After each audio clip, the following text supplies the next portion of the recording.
کہتے ہیں ایک بچے نے کچھوا پال رکھا تھا۔ اسے سارا دن کھلاتا پلاتا اور اس کے ساتھ کھیلتا تھا۔ سردیوں کی ایک یکبستہ شام کو بچے نے اپنے کچھوے سے کھیلنا چاہا، مگر کچھوا سردی سے بچنے اور اپنے آپ کو گرم رکھنے کے لیے اپنے خول میں چھپا ہوا تھا۔ بچے نے کچھوے کو خول سے باہر آنے پر آمادہ کرنے کی بہت کوشش کی، مگر بے سود۔ جلاہٹ میں اس نے ڈنڈا اٹھا کر کچھوے کی پٹائی بھی کر ڈالی، مگر کوئی نتیجہ نہ نکلا۔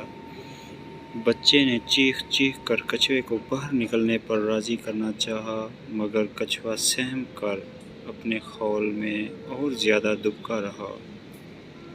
بچے کا باپ کمرے میں داخل ہوا تو بچہ غصے سے تلملا رہا تھا۔ باپ نے بچے سے پوچھا، بیٹے کیا بات ہے؟ بچے نے اپنا اور کچھوے کا سارا قصہ اپنے باپ کو سنایا۔ باپ مسکراتے ہوئے بچے کا ہاتھ تھاما اور بولا، اسے چھوڑو اور میرے ساتھ آؤ۔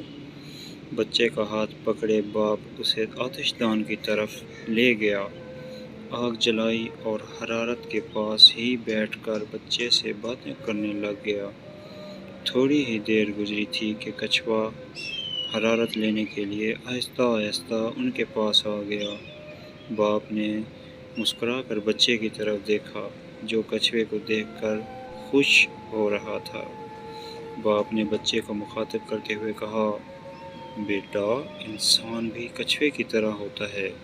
اگر تم چاہتے ہو کہ وہ اپنے خول اتارے اور تمہارے ساتھ کھیلے، دل سے ملے، تو انہیں اپنی محبت کی حرارت پہنچایا کرو، نہ کہ انہیں ڈنڈے کے زور پر۔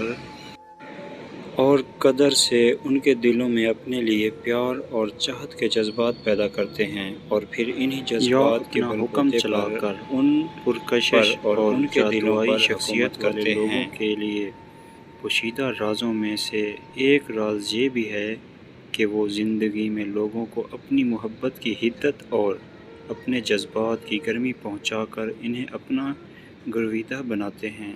ان کی تعریف و تحسین